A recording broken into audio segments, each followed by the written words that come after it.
வணக்கம், வணக்கம், வணக்கம். எல்லோருக்கும் வணக்கம். இந்த நிகழ்ச்சியை பார்த்து கொண்டிருப்பவர்கள் அனைவருக்கும் என் சிறந்தார்ந்த வணக்கத்தை தெரிவித்துக் கொள்கிறேன். இப்போ இந்த வருஷத்துல நல்ல சாங்கு நீங்க என்ன பண்ணிக்கிறீங்கன்னு ஒருத்தர் கேட்டார் என்கிட்ட. நான் சொன்னேன் 2025ல கண்டிப்பா சேவகர்னு ஒரு படம் ஒன்று ரிலீஸ் ஆகுது. ஜனவரி, பிப்ரவரி, மார்ச், ஏப்ரல்ல. அதுல ஒரு சாங் நான் பண்ணியிருக்கிறேன். அந்த அருமையான சாங்கு. நான் இல்லை, எல்லாருமே அந்த சாங்கை பத்தி நிறைய பேர் பேசினாங்க. அந்த பாட்டை அருமையா நான் பண்ணி அதுதான் 2025ல நல்லா இருக்கும்னு சொல்லிட்டு பிரசாத் லேபில் ஆடியோ ரிலீஸ் நடக்குது. ஆடியோ ரிலீஸ்ல என்னுடைய சாங்ஸ் போட்டாங்க. இந்த இந்த ஒரு சாங்கை பத்தி பாக்யராஜ் எல்லாருமே பேசிட்டாங்க. ஐயோ, அருமையா பண்ணிக்கிறாரு, இவரை பார்த்தா தெரியல இவ்வளவு அருமையா பண்ணுவார்னு நாங்க நம்பவே இல்லைன்னு எல்லாருமே சொன்னாங்க. இசை என்கிட்ட இருக்குது, ஆனா அது வெளியே தெரியல. எதனா ஒரு படம் ஹிட் ஆனா தான் அந்த இசை வெளியே வரும். அது வரைக்கும் என்னுடைய இசை எனக்குள்ளவே தான் இருந்துன்னு இருக்கு இல்லைங்களா. ஆடியோ லான்ச்ல எல்லாருமே அந்த பாட்டை புகழ்ந்தாங்க. பாக்யராஜ் சார் நல்லா பேசினாரு, அருமையா பண்ணியிருக்கிறீங்க. நாங்கள் ராஜன் சாரு அங்கே எல்லாரும் அசிஸ்டன்ட் டைரக்டர் சாருங்க எல்லாருமே அந்த பாட்டை அவ்வளோ புகழ்ச்சியா பேசினாங்க. நான் கீழே இறங்கி ஸ்டேஜில் பேசிட்டு கீழே இறங்கி வந்த உடனும் எல்லாரும் என்ன கேட்டாங்க, எல்லாம் கை கொடுத்தாங்க. அருமையான சாங்ஸ் எல்லாம் பண்ணிக்கிறீங்க, 3 சாங் ஹிட்டு, இதுல இந்த நீலாம்பரி சாங்க அட்டகாசமா பண்ணிக்கிறீங்க அப்படின்னாங்க. எல்லாம் இறைவனுடைய செயல். இந்த படம் வெற்றி பெற்றா நான் கண்டிப்பா எனக்கு அடுத்த படங்கள் மேல படங்கள் வரும், நான் கொஞ்சம் லைஃப்பை ஸ்டடி பண்ணிடுவேன் அப்படின்னு சொன்னங்க. ஆனா படம் ரிலீஸ் ஆச்சு. படம் சொன்ன மாதிரி போகல. கமலாவில் பார்த்த உடனேயும் வேஸ்ட், நாங்கெல்லாம் போயிட்டோம். சரி, நம்ம பாட்டு என்ன பண்ணியிருக்கிறாங்கன்னு சொல்லி இப்போ வருவேன் அந்த சாங்கு, நீலாம்பரி சாங்கை பார்த்துட்டு இருக்கிறேன். படம் சரியா இல்லை. தொடக்கத்துலேருந்து இன்டர்வியூ வரைக்குமே எல்லாருக்கிட்டையும் நியூஸ் எல்லாருமே சொல்லிட்டாங்க. இன்டர்வியூக்கு மேலே பார்க்குறேன், என்ன நீலாம்பரி சாங்கை காணவே 2 சாங்கு வந்துடுச்சு. வா வா பக்கம்பான்னு ஒரு வா வா அந்த பாட்டு ஒன்றும், காலை நேரம் ஒரு பாட்டும் வந்துடுச்சு தேட்டரில். நான் மெயினாக பார்க்குறது அந்த நீலாம்பரி சாங்கு, அவ்வளோ அருமையான சாங்கு. கடைசியில் படம் முடிஞ்சு பேர் காட்டுறாங்க தெரியுமா, அப்போ போட்டுக்கிறாங்க பாட்டை. என் தலையே அப்படியே ஜாராய் அப்படியே வெடிக்கிற மாதிரி ஆயிடுச்சு. இந்த சாங்கு என்ன மாதிரி சாங்கு, அதை ஹெட் கார்டுங்களா, ஹெண்டு கார்டு, அந்த கார்டுல பேருங்க போயின்னுக்குது, ஜனங்களாம் எழுந்து போறாங்க.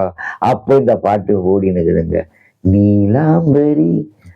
அப்பவே கேட்டுட்டோம், நம்மள வாழ்க்கையில நம்ம முன்னுக்கு வருத்தலாம் முடியாத ஒரு புதிதா இருக்குது. நம்ம எவ்வளோ நினைச்சோம், ஆடியோ ரிலீஸ்ல எவ்வளோ சொன்னாங்க, எல்லாரும் பாராட்டினாங்க. அந்த பாட்டை கடைசியில ஹெண்டு கார்டில் போட்டு விட்டு பேருங்க போயின்னு ஜனங்களாம் எழுந்து போயின்னுக்குறாங்க. அப்படியே உக்காந்து அப்படியே பார்த்தேன். அந்த பாட்டை கொஞ்சம் நான் பாடி காட்டா எனக்கு மனசுக்குள்ள வேதனையா இருக்குது. அந்த ஆதகத்தை உங்ககிட்ட தான் நான் சொல்ல முடியும். எவ்வளோ டெஸ்ட் மேட்ச் எல்லாம் பண்ணினுக்கிறேன். யூடியூப்ல ஏதோ காசு வரும்னு சொல்றதுனால அதை நானும் பண்ணினுக்கிறேன். ஆமா, எல்லாருமே சொல்லுவாங்க யூடியூப்ல நல்லா போயின்னுக்குது, நல்லா உனக்கு காசு வரும். இது வரைக்கும் எந்த காசும் வந்தது இல்லை, ஆனா முயற்சி பண்ணினுக்கிறேன். எனக்கு வயசு என்ன தெரியுங்களா, 70. யாருக்குமே தெரியாது, ஆனா இப்ப பப்ளிக்கா சொல்லிட்டேன், என் வயசு 70. எதை இந்த மாதிரி டைலாம் போட்டு மியூசிக் எல்லாம் பண்ணிக்கின்னு ஆடியன்ஸ் எதிர்க்க கொஞ்சம் நல்லா ஒரு ரிச்சா இருக்கிறேன். எல்லாம் இறைவன் கொடுக்குற அந்த ஸ்பீடு நம்மளுக்குள்ள வயசானதுன்ற ஒரு அந்த மனத்தை எனக்கு கொடுக்கல. அது எனக்கு வயசு ஆகாத மாதிரி தான் ஃபீல் இருக்குது. ஆனா இருந்தாலும் முட்டி வலி, இடுப்பு வலி, கை வலி எல்லாமே வருது. கண்ணு மங்கலாயிடுச்சு. பாக்யராஜ் சார் கூட கண்ணு ஆப்ரேஷனுக்கு பணம் கட்டிக்கிறாரு. சுகர் இருக்குதுன்னு சொல்லி என்னை ஆப்ரேஷன் பண்ணாத ஆரம்பிச்சிட்டான். ஆனா கட்டின பணம் அப்படியே இருக்கு, அது எப்போ வேணா பண்ணிக்கலாம். கண்ணும் இது ஆயிடுச்சு, பல்லுங்களும் காய் ஆயிடுச்சு. அதை விட பெட்டர்னா பல்லு போயிடுச்சு. எப்படியா இறைவனுடைய இதில் இந்த சினிமால வரணும், ஜெயிக்கணும்ன்ற ஒரு போராட்டத்தோட தான் 70 வயசுக்கு வந்துட்டேன். நான் ட்ரம்மர். நான் நல்ல ட்ரம்மர். நானே நல்ல ட்ரம்மர் இல்லை, ஊரெல்லாம் சொல்லுவாங்க நல்ல ட்ரம்மர், சூப்பர் ட்ரம்மர்னு. நான் யார் வாசிக்கிறேன்? சிவராஜ் ஆனந்த், மலேசியா வாசுதேவன், எல்ஆர் ஈஸ்வரி, மனோரமா, எல்லார் குரூப்பும். சென்னையில் ஆசிக்காத குரூப்பே இல்லை. அந்த மாதிரி ட்ரம்மர் எல்லாம் ஒடுங்கி போச்சு, எல்லாம் ஆச்சு. இசையமைக்க வந்துட்டேன்.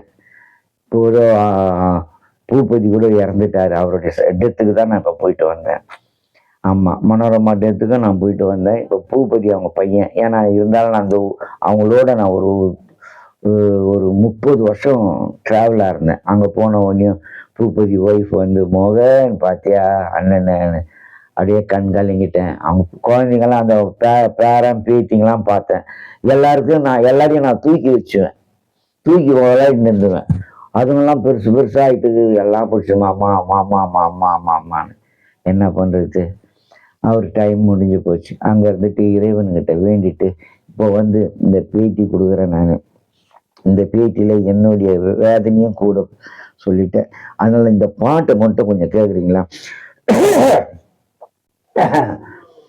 நீலாம்பரி உன்னை நான் தேடினேன், என் கண்களில் உன்னை நான் காண்கிறேன். நீலாம்பரி உன்னை நான் தேடினேன்,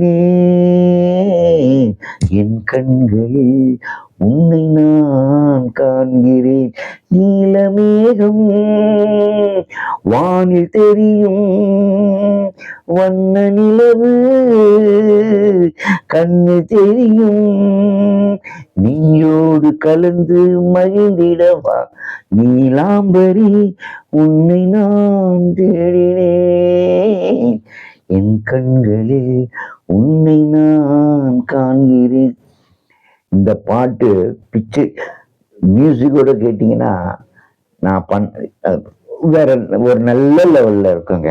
ஆமாம், அது என்னுடைய துரதிருஷ்டமோ என்னோட டைம் சரியில்லையோ அப்படி போயின்னுக்குது. இதில் வேற நான் கோச்சிக்கூடாது. இந்த ராசியை கொஞ்சம் சொல்கிறேன். கும்ப ராசிக்கார சதய நட்சத்திரம்.